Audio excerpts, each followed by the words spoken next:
And the thing that I just kept repeating to myself like that for a year straight was, this is the kindest thing to do. This is the kindest thing to do for everyone. This is the kindest to do for X. This is the kindest to do for my son. This is the kindest to do for me. From day one, we are told who we should be, how to live, and what's acceptable. Before we even have a chance to discover ourselves, our society has already drawn those lines for us. But what happens when those lines are keeping us from knowing and embracing who we truly are? Welcome to Unbox Yourself with Samantha Fox, a podcast about unpacking and unlearning everything that's kept you from living as your true self. Through honest conversations about your internal emotional landscape, sexuality, coming out later in life, relationships, and the journey to self-acceptance, we break free from the boxes we never chose. Today's guest is a 34-year-old woman named Molly, who started coming out around the age of 31. Molly grew up in a very religious home and married early. She and her husband had both left the church, and they were good friends. And as far as Molly knew, she was really happy with her friendship with him.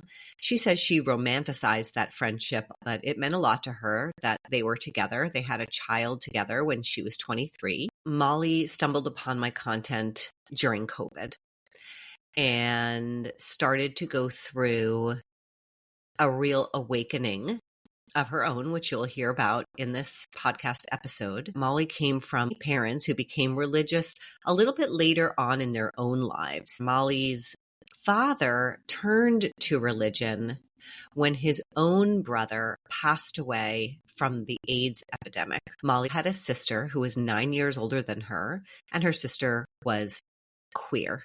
She saw her parents' discomfort and difficulty and real strain in the relationship with her sister.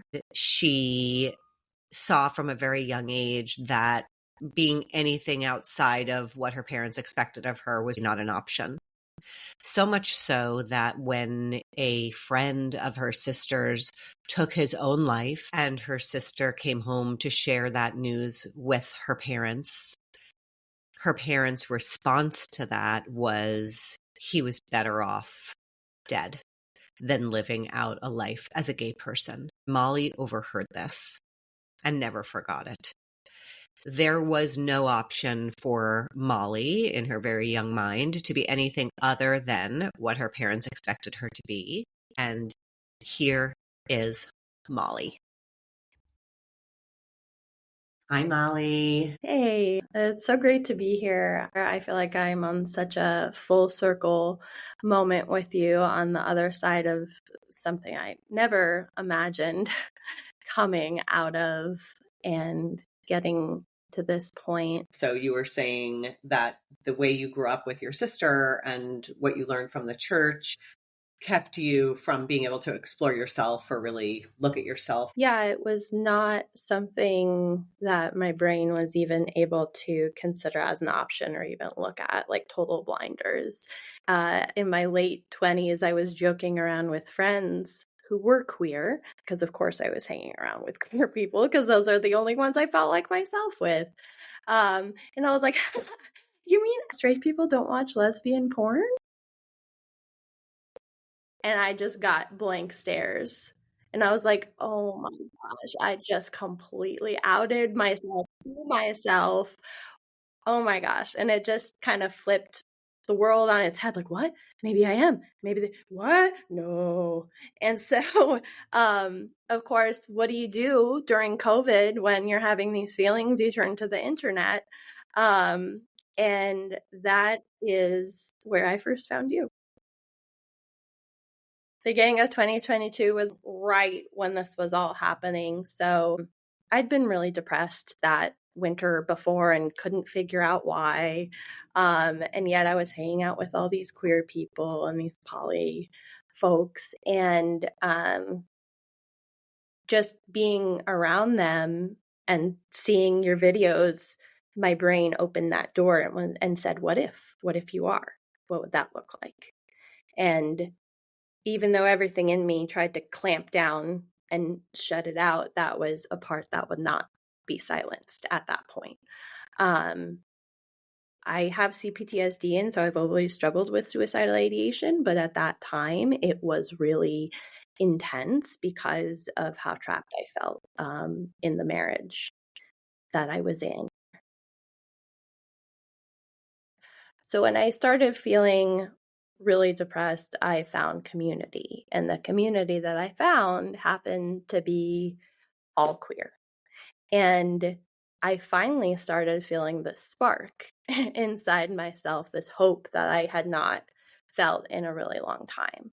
And I couldn't shove it down. And I had a conversation with my husband and I said, look, I'm bisexual and I don't know what any of this means yet, but I can't not tell you. I can't hide this from you. And because I had queer and poly friends, his immediate response was, does this mean you're leaving me? And so at those very, very early stages of realizing I was bi, I was already kind of given this unspoken ultimatum of, so you're choosing to leave me by being bi, because in his head there was no poly option. But because I was trying to do the right thing, because I loved him, as a person, I saw everything through that I could for the next couple of years. And so that looked like telling him, I want to be poly and date other people. And if you don't say yes, something inside of me is going to break. I don't know what to tell you. I have to see this through. Was there anybody, that catalyst type of person, that woke you up, or was it being in this community of queers? Oh, yes. Oh, yes. I had decided at that point that I was going to go on some dates, and I told him about that, and he was not very happy with it. But for me, it was a do or die. Mm-hmm. It was not an option for me to do this if I was going to live my life. And so, the third person I went on a date with, we completely hit it off. And I said to another friend, I said, I need to know if I am a lesbian, if I'm going to break up a marriage, right? If I'm going to go through all this and blow up my life, I need to know for sure, because I've never done it before. I've never kissed a girl. I've nothing. And so the first time I ever kissed a girl, I understood everything. The fireworks went off, body responded sexually for the first time ever in that way. And I knew just immediately. And over the next few months, I was trying to figure out how to untangle everything. And for better or for worse, this girl at the time was also with a male partner. And the fantasy plan was that in May of that year, we were both going to leave at the same time, and we were going to move in together. And when I made the leap and I moved out and we separated, she did not.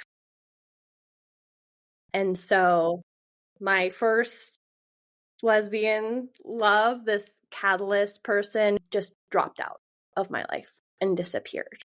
And so within the span of a year, I had gone from being suicidal to coming out, all while running a therapy practice, being a mom to an autistic kiddo. And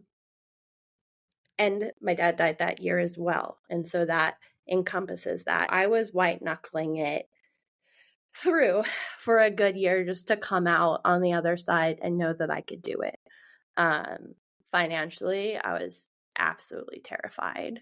And so that first year was wild. But the one thing that it did, it really changed my son and I's relationship dynamic, completely improved and healed. And the thing that I just kept repeating to myself like that for a year straight was, this is the kindest thing to do. This is the kindest thing to do for everyone.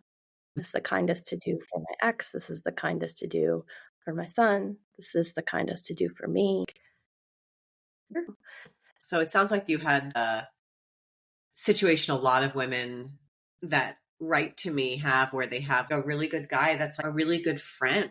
You saying something along the lines of, I know it would feel so much easier if they were an asshole.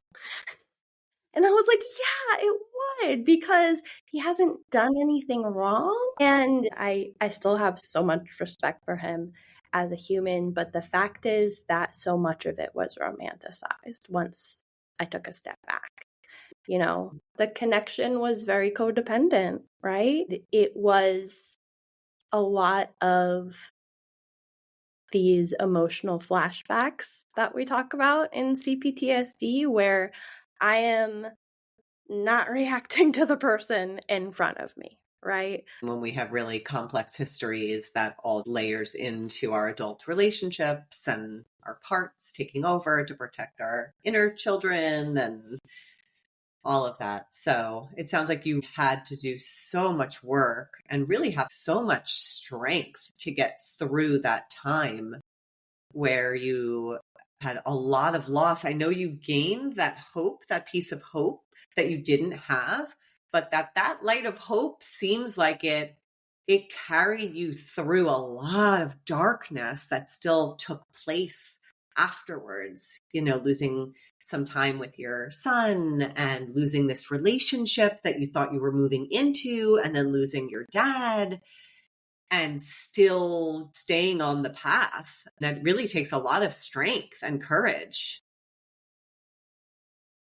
It was so much to give up. I was not going to let it be for nothing. Like, as soon as I set out on that course, it was all or nothing. Since then, I've recovered more exiles, more ages of my inner child, and that is the same no matter what they are, whether it's a queer part or an angry part or a dissociating part. It just wants to be heard and just wants its needs met.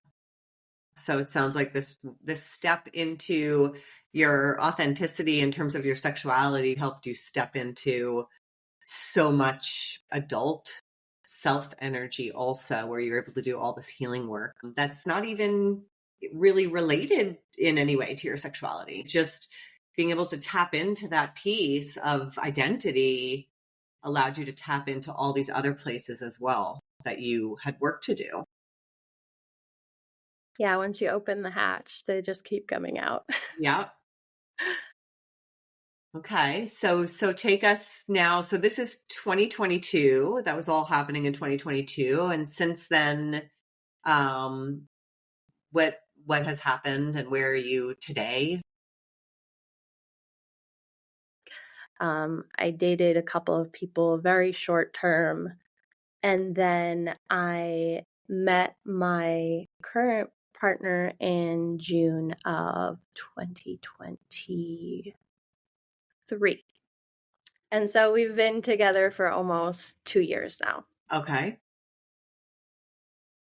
And how is that feeling? Are you guys living together? And We are. We did pretty good for lesbian U-Haul. We waited a year to move in together. My son lives with us part-time and stays with us for half the week on, half the week off. And we are moving forward in our relationship. This is probably the healthiest relationship either of us have ever been in. And it is all unknown territory. And is your partner also someone who came out later, or have they been queer lifelong? Yes, this is her first female long-term relationship, Okay. same as myself. She was not married before, but in several long-term relationships with cis men. And so also had a very religious upbringing similar to my own, although she did not have the dissonance that I had. She was kind of burdened with the fact of being aware of it and not being able to act on it. But she was able to come out as bi and kind of dip into that part of her sexuality before she met me, whereas that was something that didn't happen until pretty recently before the relationship for me. Mm-hmm.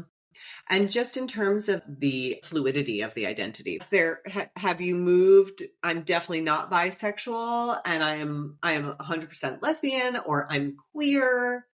How did that keep going for you? I definitely went from identifying as bisexual to embracing the term lesbian as my truth. And you definitely spoke a lot to that in your early videos of just the demonization even of that word and that term and how Yeah. derogatory Yeah. it's been used as. And so I initially was very against that, and it almost felt like a slur. You have such a lesbian haircut, right? Like it's this derogatory thing. And I have loved getting to embrace that and kind of reclaim it. And also, I do identify as queer, and I love as a community that we've taken back the meaning of that word, and I Yeah. do identify with it.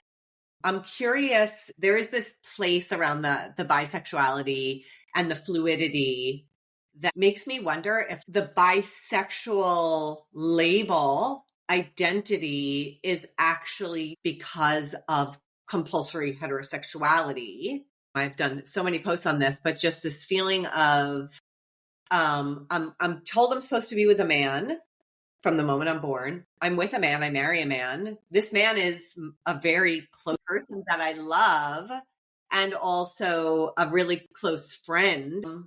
And I don't know because you didn't speak to this, but I never had deep desire for him. I didn't want to rip his clothes off, and I couldn't wait to have his skin on mine, right? I never felt that. But yet, when that awakening of, oh, and I'm only watching lesbian porn happens, there's then this, now I'm bisexual. And for many people, not for everybody, I have many friends that actually are bisexual and are in relationships both with men and women and really enjoy both. And that's beautiful. But I've also noticed many women who transition into a lesbian identity have gone through a period of time. It's usually when they kind of come to me is when they're in this period of time where they're like, I just realized I'm bisexual.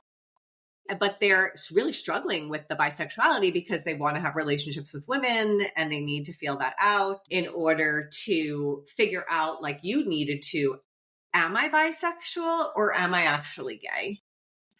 And so I guess I'm just curious, was that your experience? Or when you were in the bisexual phase, was it, well, I love a man and I've only loved a man so far, so because I'm attracted to women, I'm now bisexual? Oh, yes, a great question. How loaded. Um, I think back on that time when I was trying to sort all of that out, and I remember saying to my husband at the time, I think you're the only man I've ever really been attracted to. And he would say, oh, are you going to leave me? And I'd be like, no, I'm not attracted to any other men. Gross. And so he for a while at least, felt secure in that, no, I wasn't like interested in anyone else. Why would I be? And that was still a blocked off thought in my head. And so when I came out as bi, which the only reason I mentioned polyamory, which some people thrive in a poly lifestyle, and maybe one day I might, I don't know. But the only reason I suggested that was out of guilt. I need to discover my sexuality, and I need ethical or moral permission to do this, and poly is the route to do that. Mm-hmm. You didn't want to cheat, in other words, and feel bad about yourself and feel guilty. So you were like, we need to open the relationship, essentially have an ethically non-monogamous contract. Yep. And he didn't even fully agree to that. I kind of announced and said, hey, this is what's happening. I have to do this. So it wasn't like, okay, I guess, there was this, I have to do this and I'm so sorry. I don't want to blow this up over nothing is essentially what I said. And so as soon as I realized that I was very much sexually attracted to girls and enjoyed it, it felt like a light bulb went off and I realized why all the other things didn't turn me on about men. And it just made sense when I saw it held in comparison.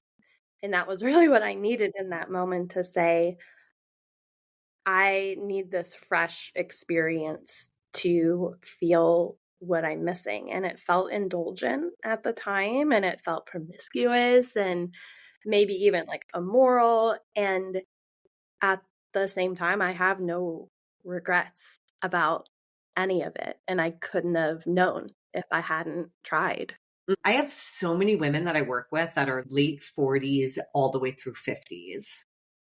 And it's seemingly harder for these women to do what you did, which is find somebody that they can have an experience with, that they're actually connected to, not just go to a bar and make out with a woman kind of a thing. Because I know many women have tried things like that, and they're just like, I didn't really have any sparks, so I'm not sure still. And I'm like, you can't just make out with a random person and have sparks. Like, and something I've said a lot is, do you think for you that you could have come to a place where you understood that you were gay without having had that catalyst? Now, I had a catalyst too, so I'm in your boat, but I'm just curious what you think about that. Yeah, I like thinking to the other side. What I would say to that woman, that person, is ask yourself what makes you happy. Have you ever stopped to ask yourself and give yourself a choice? And I think that is what cishet does to us, is it removes the choice. There's no free will in that. And that can apply to sexuality, that can apply to where you live, that can apply to whatever partner you're with, your career, right? Like, what are you doing out of autopilot? What are you doing because someone else says that's what you're supposed to be doing?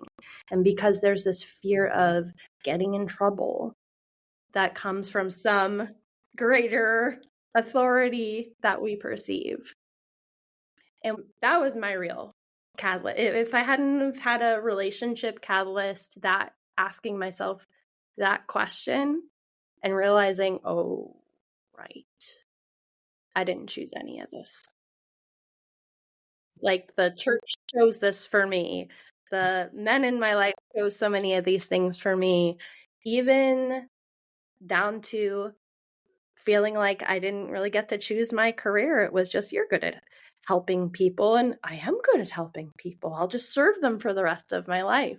And I've had to come to the other side of knowing that I'm doing this for me, whether that's career, relationship, and anywhere I take myself from here on out, it has to run through that filter And that's something I've never done before my whole life. Yeah. I like that. That makes a lot of sense. These women are really struggling with that. And it sounds like you had a really hard year. That 2022 was brutal. And that everything kind of turned over. Your relationship with your son is better. You have a good co-parenting relationship. You have a partner that you're living with. You're building community. You're finding community for other people to come and belong to. So everything sort of turned over. And maybe that's the full circle that you're talking about. And I find, with women that come out a lot later, they are really struggling with grieving and the loss of all the years up until they turned 55, where they were doing what you just said, what they were supposed to do, that they never thought about and never chose. It was just what they were told and what they learned because of the air that they breathe that they're meant to do. So it's such an interesting experience, and also the experience of the fear of being alone, which I think is interesting in your case and in your story, because you had somebody to do this with who then bailed. At the last second, they bailed. So there's so much fear in doing this. And you spoke to it like, oh my God, how am I going to handle my finances? How am I going to live on my own? How am I going to do this? But I have this other person I'm going to do it with, and we're going to do it together, which probably really helped you make that step to do it. But then they bailed and you were left and you had to do it on your own. I don't know how you feel about it now. And now it's a couple of years ago. I think I'm hearing you, and I think I'm hearing you in your power. I'm hearing you feel very much like I took the reins of my life, and it was hard. It was so hard to do for a million reasons, and for my history and my CPTSD and all of that played into it. And I took the reins and pulled my life into the direction I wanted it to go. And I feel very empowered by making those choices and telling myself, this is the kind thing to do. I'm doing the kind thing. And you're now standing in a very different, empowered place, even though there was time in there that you were single. You might have been dating, but you were single. So you were essentially alone. Was there terror in being alone? Because it's one of the things I hear the most also is, I have this person who loves me and who is there. They're like a fixture. They're like attached to the couch. They're not going anywhere. Why would I give that up and blow up my whole life and possibly end up alone? Man, I've actually been thinking about this a lot lately. I'm on a little road trip right now, and I happen to be alone in the Redwoods by myself in California. And there was a time, actually my first road trip after separating, where I spent the entire time having panic attacks. Because I was just like, it's like a phantom limb that you're reaching for. And when it's not there, you start to panic. And I was thinking about that just yesterday because I'm on a trip now, and it's very full circle to be able to really look forward to being alone with myself. It's kind of like a yes day. It's this kids movie. It's this family movie where the mom gives the kids a yes day. And whatever you want ice cream for breakfast, you want to go golfing, you want to go bowling, you want to go karaoke, whatever the kid can imagine. It's a yes day. I don't know about you. I don't know what that's like emotionally or physically to ever have my parents just want to nourish me like that. And how I see these kind of trips is a yes day. a yes trip for myself where every micro decision I make, hey, turning it inside, hey, what do you want to do? Oh, you're too tired to do that? Okay, that's all right. We can watch TV. Watching TV is okay. And having this conversation with myself, oh, hey, are we going to rush to breakfast? Or do we really have to do that? You want to go get some McDonald's late? Right? Like we're having these conversations just as if there is a little kid, because there is, with needs and desires.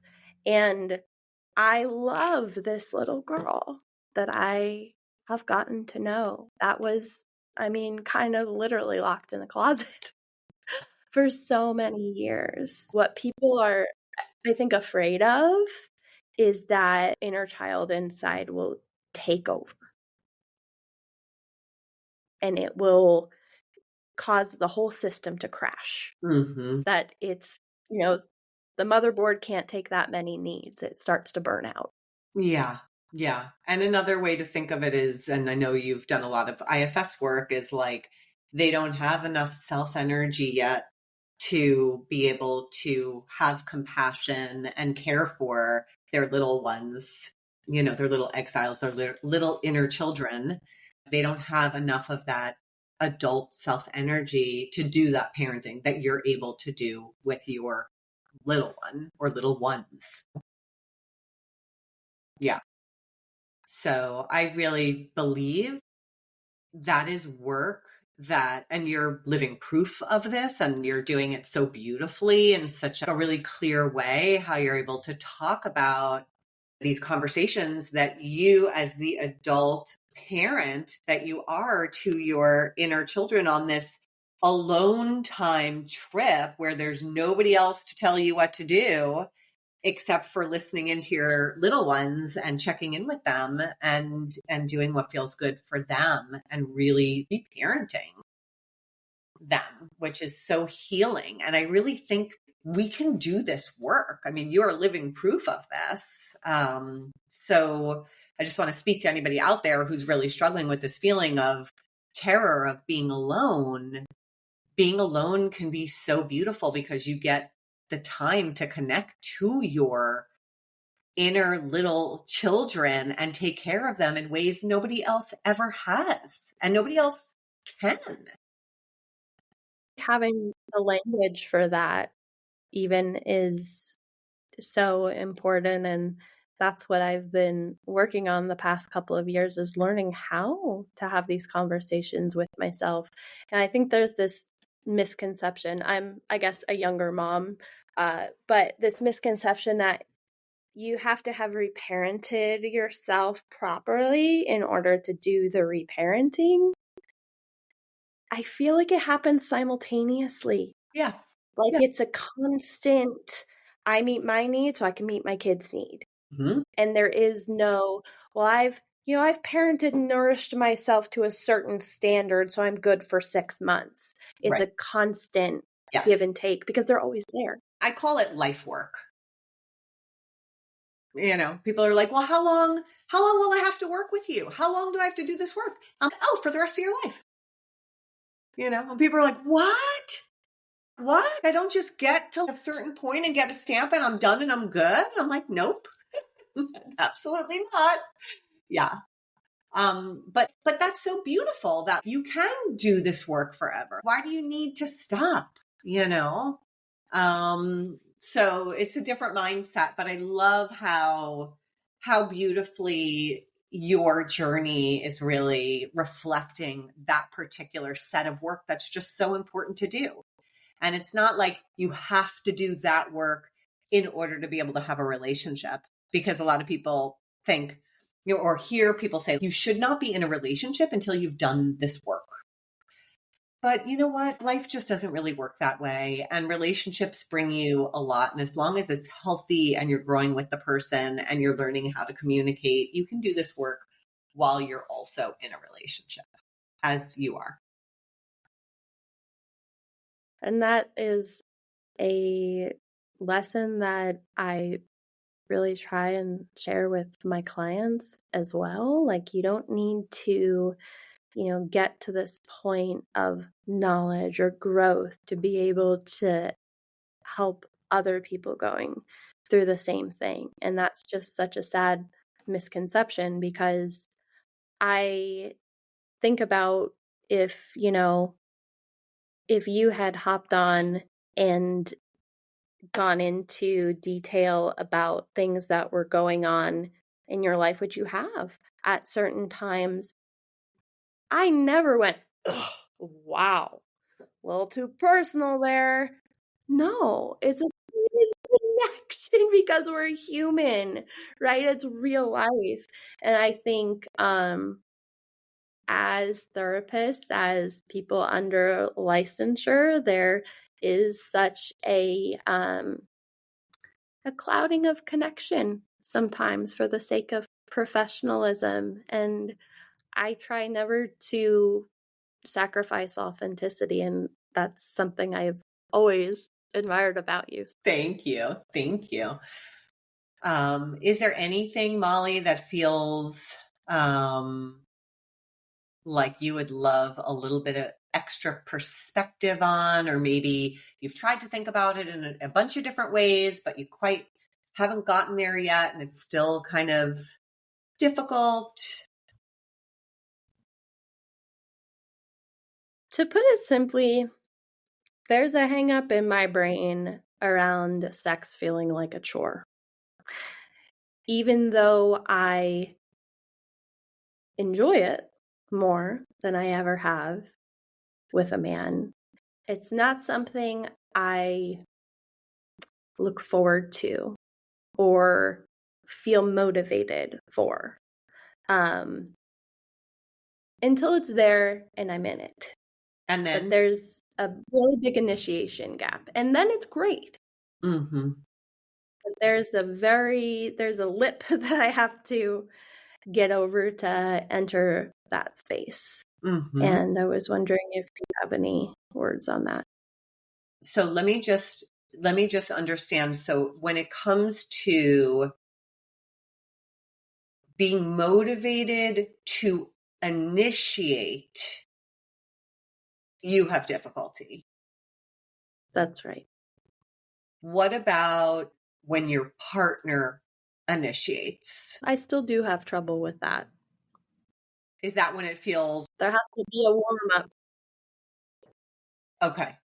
Well, I like that idea of the warm-up as well. After I had many years where I was with men where there wasn't any warm-up, it was just sort of like, they're on. Right. They're up and they're on. So would a warm-up possibly look something like, hey, on Friday at 4 p.m., could we have a sexy time date? It is like Wednesday or Tuesday at this point, right? And could a warm up help you to kind of get yourself excited for that time? Or when you say a warm up, do you mean we need to be, taking a walk in nature together and having a deep conversation and being in like deep emotional connection in order for me to then feel like I could start to be more sensual? I would say it is having the advance notice of putting your brain in that space and having the transition time to get there on the schedule. As I've always in the past thought of that as mechanical scheduling, right? But, I have a neurodivergent brain, so does my partner, and honestly, it does work.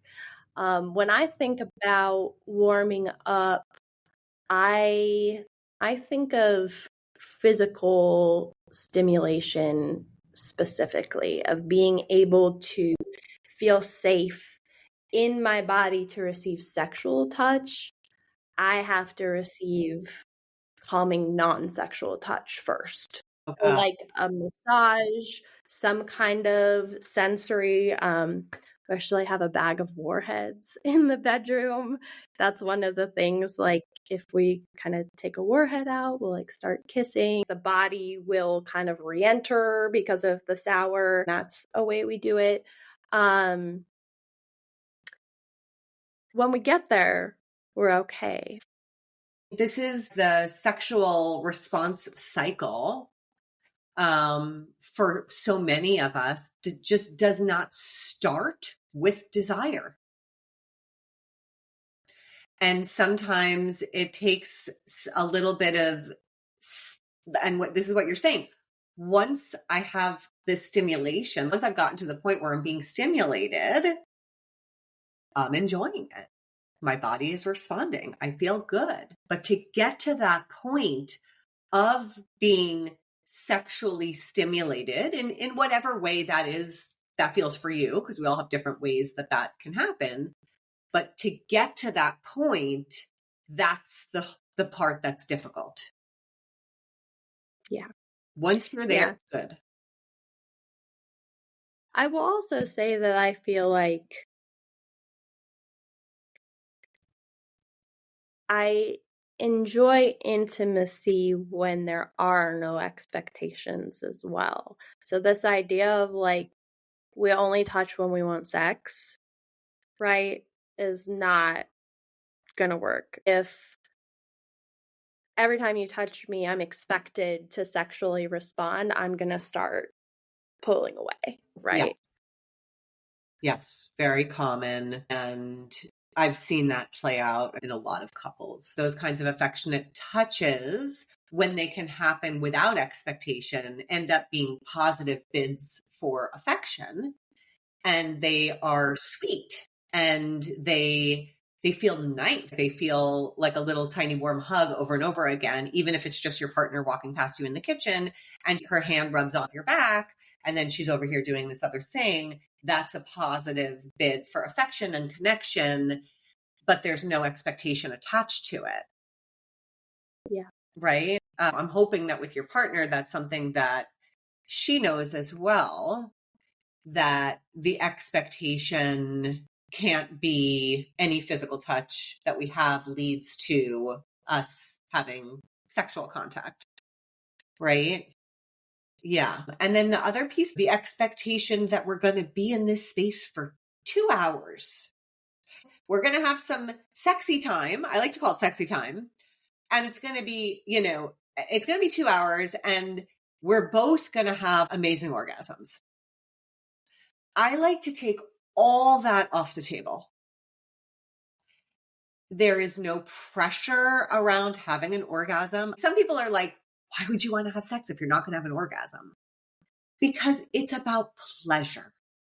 It's not just about the orgasm. That might feel great, but it can become very pressurized when you feel your partner must have an orgasm, or you don't feel good about the sex that you've had. And that's another thing I see getting in the way of the motivation that you're talking about to engage, is that, well, even if I engage, it's going to end up in this pressurized where I have to want everything, and I have to be in this for hours, and I have to have an orgasm, and I'm really tired. Maybe I just want to fool around for a little while, and then we leave it there, and maybe we pick it up again in 4 more days or something. I don't know if that's helpful to you, but I really love the idea of sensuality as playtime with no definitive expectations around it. It's kind of like the way you spoke to your inner child, like, hey, you want to go for a hike? Oh, you're tired? Okay, let's take a little nap then for a little while. Like, it's free flowing. There's no, it's not like it has to be A to Z. Yeah. I love the scheduling idea. People really don't like the idea of that. They like the spontaneity. And that's great when people have that ability to be spontaneous. But I think for most people, and honestly, like the more you get into life and adulthood and how busy we are, scheduling it shows that this is actually a priority that you're putting on your schedule. You're putting time into your week where this is going to happen. So it's prioritized. It also gives you some space to prepare emotionally and think about it and think about what might feel nice. And so it's not just like a touch that comes at you and then you're like, okay, I'm supposed to be responding to this right this second in this moment. I'm supposed to just, like give myself over. The expectation is huge, and it's crazy how it is just built in. Like, my partner is not asking any of that of me, but I have put that on myself as a condition to a pleasurable or successful time of intimacy. And if I don't hit that mark, it's less than. And that's just so built in.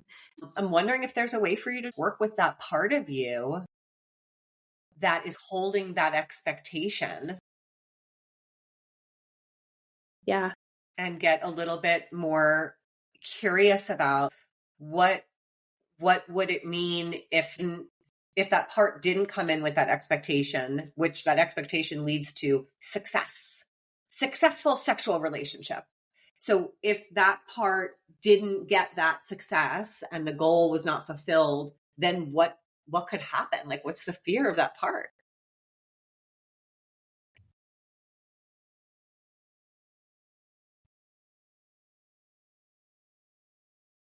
I think there's this fear that the lack of sex drive is a problem with me and not a problem with the circumstances. So if there isn't this kind of, final hurrah, like the stamp, which is the orgasm, if that doesn't happen, then this part fears that would mean that there's something wrong with you and your sex drive. Mm-hmm. Yes. And I can logically sit here and go, I know that's not true. But yeah, there's a part of me that thinks that. I don't know if you put that pressure on you as well in your heterosexual relationship. I did. Yeah. And did it feel like, well, there must just be something not right with me? Yeah. And I thought that was my initial thought before I came to, I might be bisexual. I was like, I'm just sexually broken. Yes. And so that realization of, I'm not broken, I'm just gay came. And then the same struggles came. Do you feel that is necessary for you, that you want that every time you have sensual contact with your partner, that you must have an orgasm? Does that resonate with you, with authentically you? And is that not coming from someplace outside of you that kind of told you that that's how you're successful sexually, when you have an orgasm every time you have sex? If you don't, you're broken. And then you were like, well, I actually now really enjoy sex. Like, I never really enjoyed it as much, but I'm still feeling that feeling that if I don't have that orgasm, there must be something wrong with me. What would happen if you took having an orgasm off the table? No orgasms allowed. You can get really close, but you may not have one. Just to see what it's like to live. Sounds more exciting to me. It is. It really can be. And that's what I'm trying to open up for you, is that just having the orgasm is like, you can pull out a vibrator and have an orgasm. It's not about the orgasm. It's about the pleasure and the buildup and the stimulation. And what if that pleasure is where you decide to swim and the orgasm is just on a shelf for now, just so that you can see what it's like to have stimulation and sensual feelings without that expectation on your plate?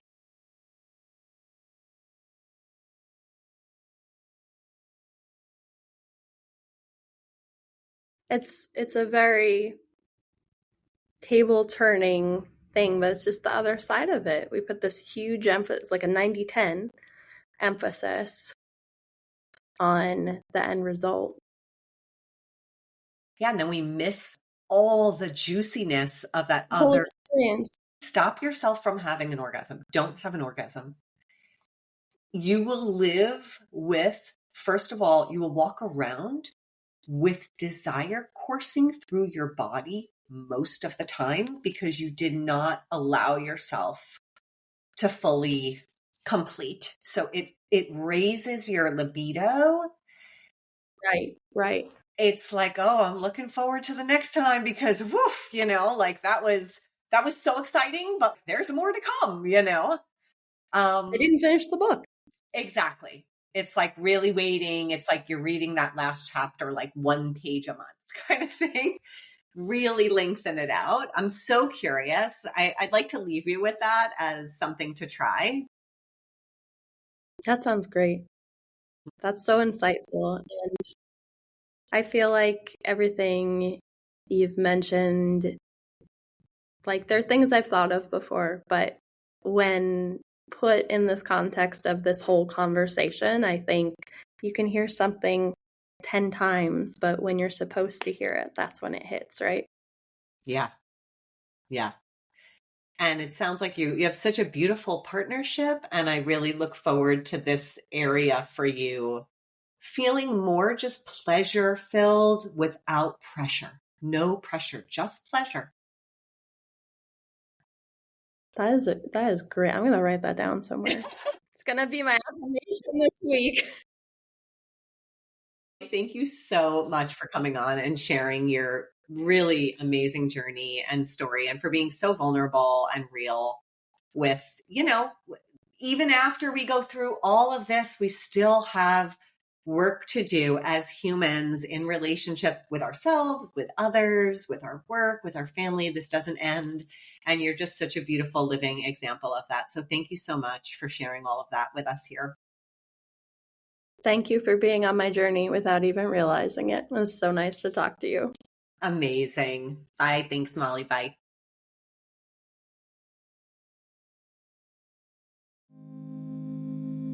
Thank you for spending this time with me on Unbox Yourself with Samantha Fox. If this episode resonated with you, share it with someone who needs to hear it. Don't forget to like, subscribe, and leave a review. It helps more folks find these conversations. If you're ready to unbox from something that's keeping you stuck, I would love to support you. You can find the application to the show at unboxyoursexuality.com. Let's stay connected. Find me on Instagram, TikTok, and YouTube at Lesbian Curiosity Coach. Give me a follow and join the conversation. Remember, we only have this one time through. Why not unbox yourself and let your true self shine in all its beautiful glory?